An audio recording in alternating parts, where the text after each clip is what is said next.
Bapa di sorga, kini kami siap Tuhan untuk mendengar, menyambut, melakukan, serta meneruskan firman Tuhan di hari-hari kami ini Tuhan. Roh Kudus, ambil alihlah mimbar ini, ambil alih hamba-Mu, ambil alih kami, setiap kami Tuhan, sehingga kami hanya sungguh-sungguh fokus hanya kepada Tuhan Yesus, fokus hanya kepada firman Tuhan saja. Kuasa gelap, kuasa maut sudah kalah 2000 tahun yang lampau oleh darah anak domba Allah. Di atas kemenangan itu kami berdiri dengan penuh sukacita dan penuh kemerdekaan saat ini. Terima kasih Bapa, urapi hamba berfirman dengan berlimpah-limpah, karena kami sudah haus, lapar dan siap untuk menikmatinya. Di dalam nama Tuhan Yesus kita yang siap, sama-sama kita katakan amin. Baik, silakan dulu Bapak Ibu Saudara.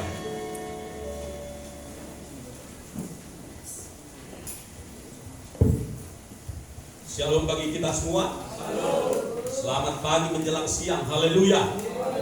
Iya, kami rindu menyambut Bapak Ibu Saudara yang baru pertama kali ikut beribadah bersama kami di hari Rabu seperti ini. Boleh angkat tangan yang baru pertama kali ikut beribadah. Ada 1 ibu, ada 2, ada 3. Siapa lagi? Ada 4, 5, 6. Haleluya, haleluya. Puji Tuhan. Beri tepuk tangan untuk Tuhan. Nanti Bapak Ibu Saudaraku, karena kita satu keluarga, nanti kami beri kesempatan untuk bersaksi, memperkenalkan diri setelah ibadah selesai. Puji Tuhan. Oke, haleluya. Baik Bapak Ibu Saudara yang dikasihi oleh Tuhan Yesus Kristus, kita udah tahu semua bahwa kita sudah hidup di akhir zaman, gitu ya.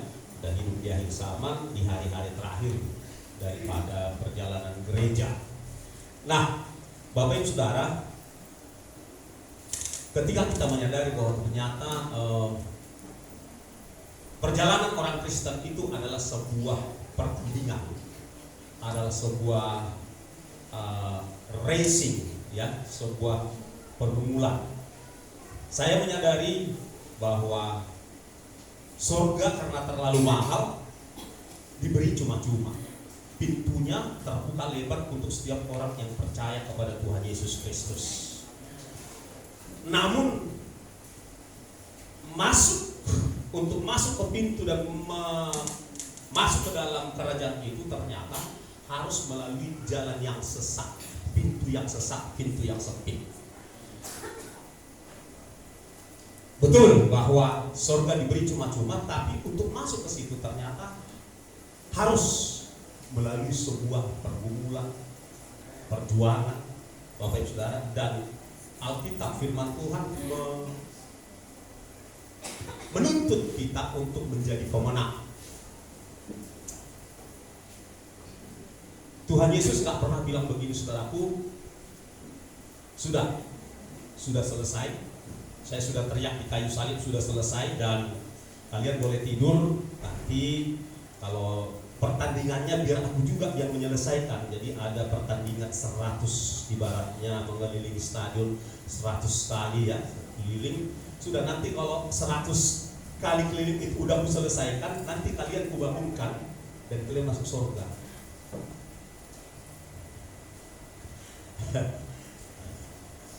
Kira-kira begitu enggak saudara? Lihat gereja tidur aja. Yang buka surga aku, yang membuka tirai aku, yang mengalahkan musuh aku, dan yang bertanding aku juga. Kalian tidur aja sepanjang masa. Kira-kira begitu. Nah, lewat kesadaran ini Bapak Ibu Saudaraku, bahwa ternyata kita harus berjuang, harus bergumul. Dan lewat kebenaran ini saudara, pandangan yang mengatakan sekali selamat tetap selamat dipatahkan, digagalkan. Nah, itulah sebabnya Bapak Ibu Saudara yang dikasihi oleh Tuhan Yesus Kristus, pagi hari ini kami mengajak kita sekalian untuk merenungkan satu pokok renungan yang saya beri, berlatihlah menjadi pemenang. Saya ulangi sekali lagi, berlatihlah menjadi pemenang. Boleh bersama-sama saya katakan 1, 2, 3. Berlatihlah menjadi pemenang. Bukan jogi yang mengatakan, tapi Alkitab. Nanti kita akan lihat di bagian terakhir daripada Alkitab itu sendiri, ternyata ada 8 kali dikatakan barang siapa menang, barang siapa menang, barang siapa menang. Teologi yang kita dengarkan selama ini yang mengatakan kalau ikut Tuhan senang, kalau ikut Tuhan otomatis diberkati, kalau ikut Tuhan hidup berkelimpahan dalam segala, yang penting doa, yang penting rajin ibadah, yang penting kasih perpuluhan, yang penting ikut dalam pelayanan. Aman itu semua. Tidak seperti itu saudara-saudara. Ya, kita harus taat kepada apa yang tertulis dalam Alkitab. Nah, mari kita buka sama-sama dari 1 Timotius 4 ayat yang ke-8 ya. 1 Timotius 4 ayat yang ke-8. Kita baca sama-sama saudaraku. Ya. Ini ayat yang sudah terlalu lazim, terlalu sering kita dengarkan, tapi kita perlu perkatakan lagi pada pagi hari ini. Ya, 1 Timotius 4 ayat yang ke-8. Kita baca sama-sama kalau sudah ketemu dengan suara yang penuh semangat pada hitungan yang ketiga. Semua sudah siap? Amin. Baik, 1, 2, 3.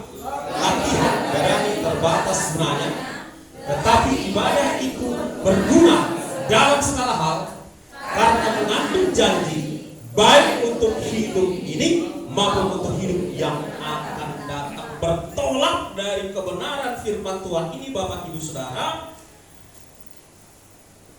kita perlu latihan. Amin.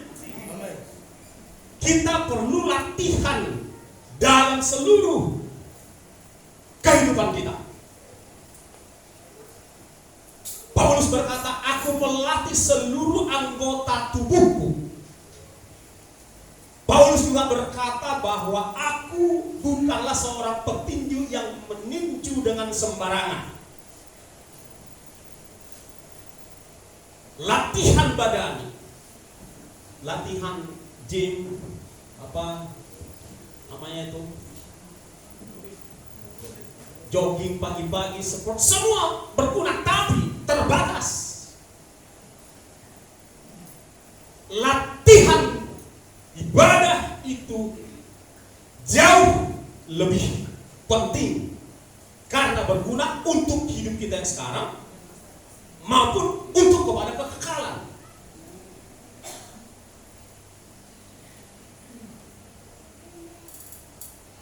Ibadah dalam arti luas, latihan ibadah dalam arti keseluruhan hidup kita. Hidup seorang Kristen Bapak Ibu Saudara, mulai dari pagi hingga katakanlah jam 11 malam, jam tidur, itu seluruhnya ibadah.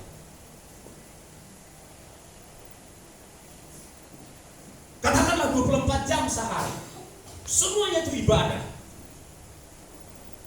Apapun juga yang kamu kerjakan untuk Tuhan, berarti itu ibadah. Ada amin?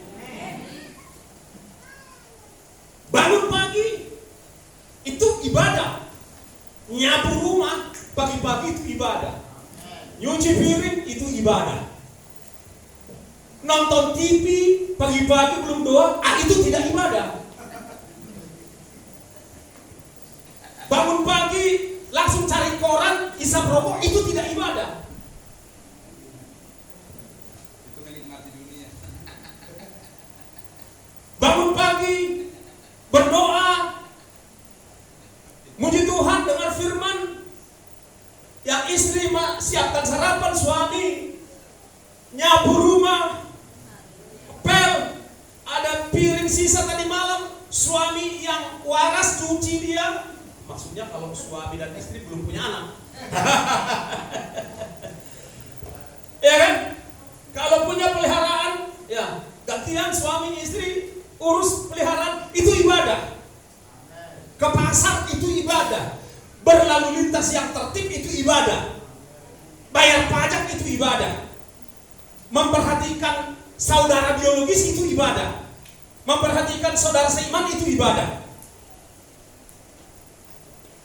Ada amin? Amin. Merokok, itu tidak ibadah. Bertobat.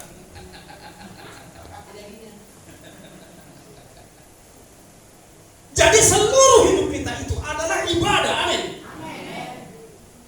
Menggunakan uang dengan tepat itu juga ibadah, amin. Amin. Habis-habiskan uang di pasar melati itu tidak ibadah. Bertobat.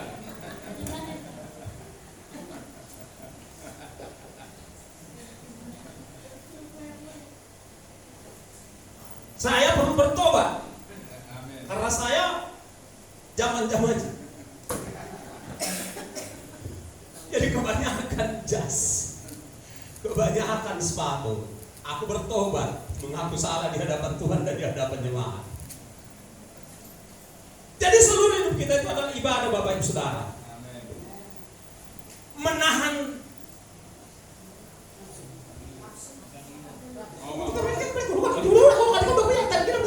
itu ibadah, itu menahan mulut, itu ibadah. Dari kata. Amin.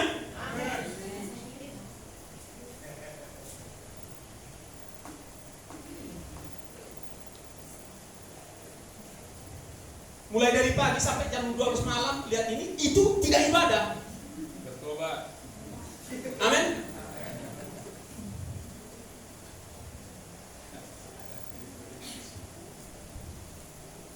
Di Facebook ini jempol membuli-buli itu tidak ibadah. Amin. Lebih bagus kayak Pak Romus, katanya menghindar dari Facebook, bagus lah. Tapi kalau tahu ke Facebook, kirim firman lah. Amin. Bagi kesaksian hidupmu yang benar lah. Itu ibadah. Menahan emosi itu ibadah. Menahan cakap itu ibadah. Haleluya.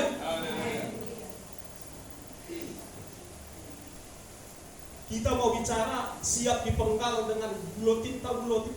Tiang pemenggalan itu. Tapi mulut aja kita nggak bisa rem, nggak. Agak diragukan itu. Kalau kita nggak bisa tahan diri kita dari hal-hal yang kecil. Amin, Bapak Ibu Saudara. Amin.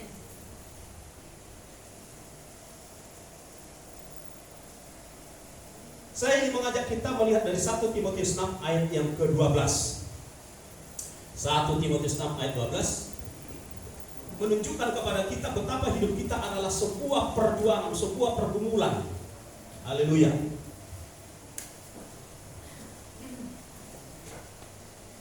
Satu Timotius 6 ayat yang ke-12 dikatakan di sana.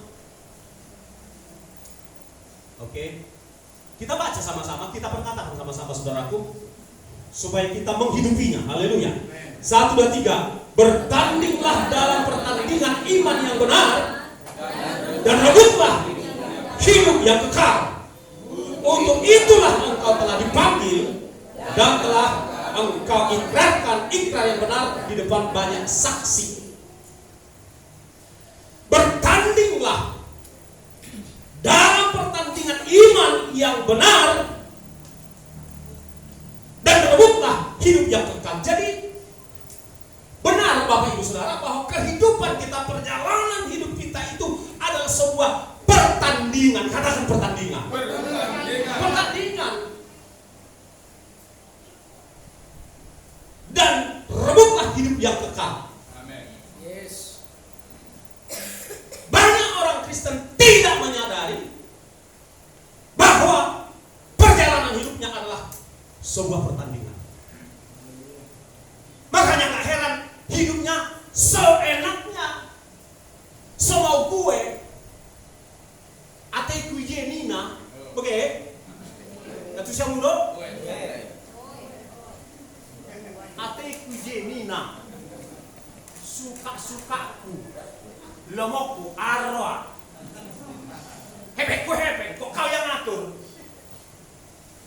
Banyak orang Kristen seperti itu. Makanya gak pernah ikut dalam pertandingan. Ke gereja, ikut juga ke gereja. Manas-manasin ngurusin 2 jam. Keluar dari gereja, cari BPK paling enak di kota Medan. Habis itu kemana kita jalan-jalan? Senin, Selasa, Rabu, Kamis sampai Sabtu, cari uang untuk di sini untuk bersenang-senang. Terlalu banyak orang Kristen seperti ini. Pertanyaannya, layakkah orang ini mendapat piala? Ikutkah orang ini mendapat hadiah? Tidak mungkin. Nggak pernah bertanding kok dapat juara, nggak mungkin. Siapa namanya? Sandra. Sini dulu. Aku tidak bermaksud membulimu, tapi hanya sekedar memperagakan. Pernah nggak lihat dia dapat juara tinju di TV One? Nggak pernah kan? Orang nggak pernah tanding di sana. Nangkap maksud saya? Kalau Anda nggak pernah tanding, bagaimana mungkin Anda dipanggil dan diberikan hadiah? Haleluya! Terlalu gampang kali jadi orang Kristen. Tak heran hari-hari ini banyak Bapak Ibu Saudara, apa namanya itu, ateis terselubung di gereja. Serius, hanya ikut doang. Malu kalau nggak ke gereja. Malu kalau nggak ada kartu di KTP-nya tuh agamanya apa. Tapi sebenarnya ateis terselubung. Banyak yang seperti itu. Buktinya nggak ikut tanding. Teman-temannya ikut pelayanan, dia enggak, dia hanya mau dilayani. Begitu saudara-saudara. Teman-temannya ikut berkorban, dia enggak, tetap modal 2.000 perak, tidak menghina 2.000 ya. Ya, kalau memang itu kemampuannya, ya itu yang terbesar, itu yang terbaik di mata Tuhan. Amin. Tapi ada orang yang punya kemampuan jauh dari situ, tetap per 2.000-an. Di luar sana banyak seperti itu, di Filipina apalagi, kalau di Medan nggak ada. Di Medan nggak ada. Serius Bapak Saudara, nggak ada yang ngaku.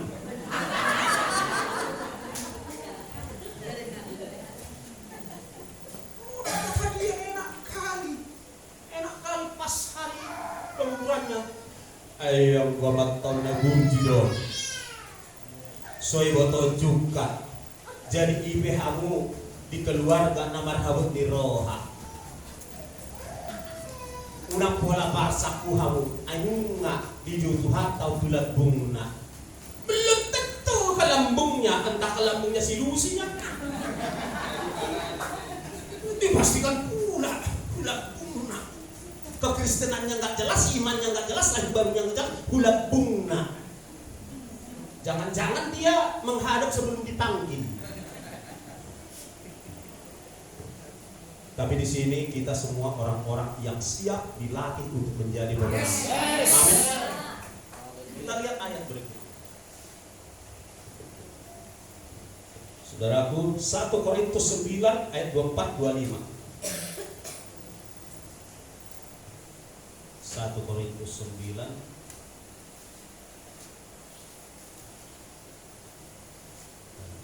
apa dikatakan di sana? Ayat 24-25 saudaraku, sama-sama ya saya bacakan, saudara nikmati, saudara tangkap begini. Haleluya. Oke, begini dikatakan. Tidak tahukah kamu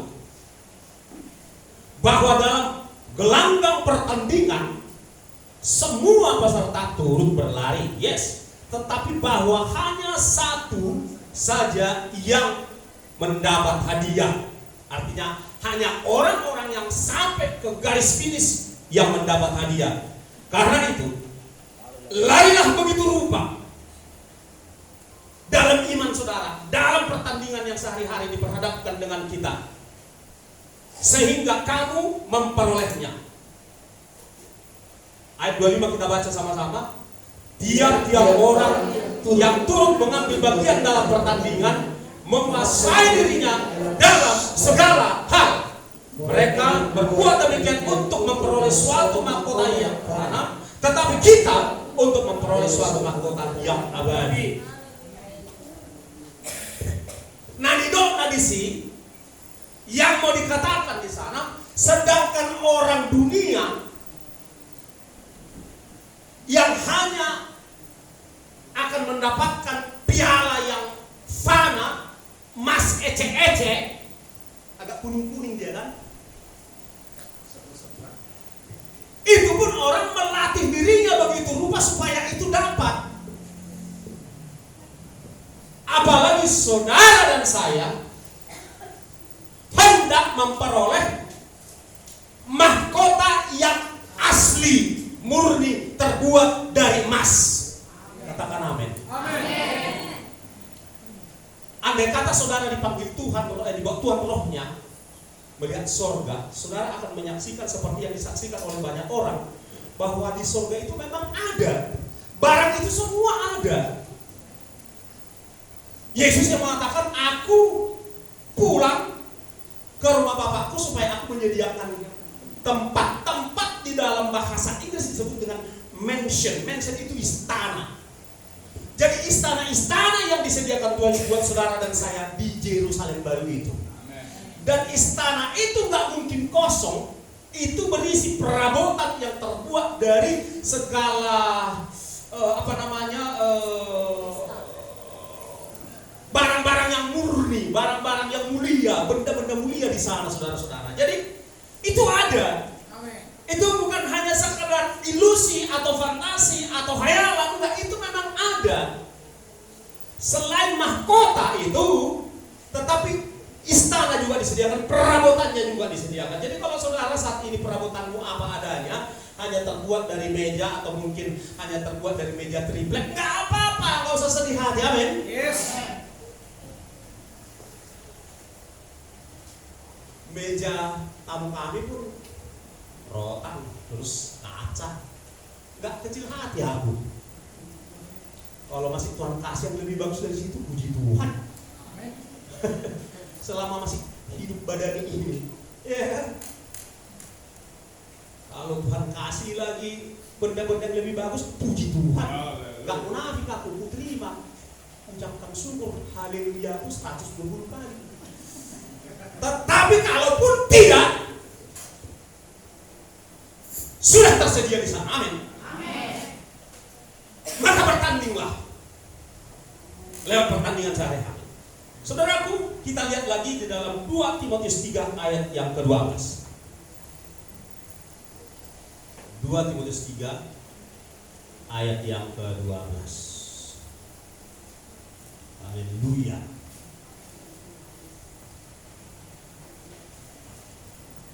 Apa dikatakan di sana, saudaraku? Nah, ini dia, kita masuk di ayat ini. Memang setiap orang yang mau hidup beribadah di dalam Kristus Yesus akan menderita aniaya.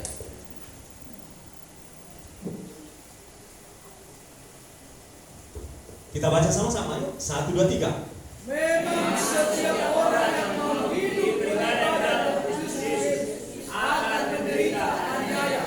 Boleh sekali lagi 1, 2, 3.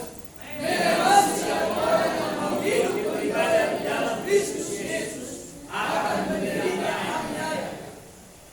Bukan pendeta yang bilang, tetapi firman Tuhan Alkitab yang mengatakan, amin.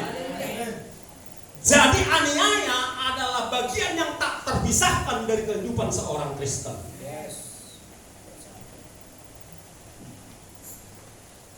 tidak siap menghadapi aniaya, maka Tuhan Yesus bilang, engkau tidak layak jadi muridku.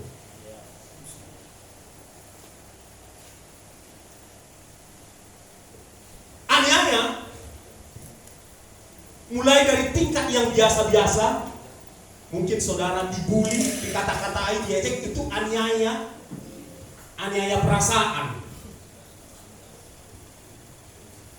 Karena engkau tekun, karena engkau tidak mau mengikuti gaya hidup dunia, engkau dikata-katai, bahkan engkau disisihkan dari masyarakat, dari marga, bahkan dari keluargamu. Itu bagian dari aniaya karena kita mau taat dan setia kepada Tuhan Yesus. Itu aniaya. Jadi gak usah kecil hati. Saya sudah mengalaminya waktu saya kuliah di sekuler dulu. Bagaimana kami dipersulit karena kami di belakang marga kami ada marga Kristus, Kristen. Sudah kami alami itu. Aniaya yang lain apa? Ketika saudara misalnya dipersulit dalam hal pekerjaan, ekonomi, bisnis dan lain sebagainya, karena engkau seorang pengikut Kristus sejati, itu aniaya makin serius.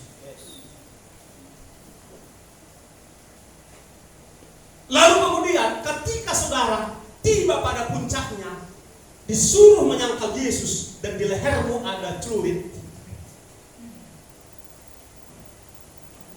itulah aniaya yang paling serius. Saya tidak tahu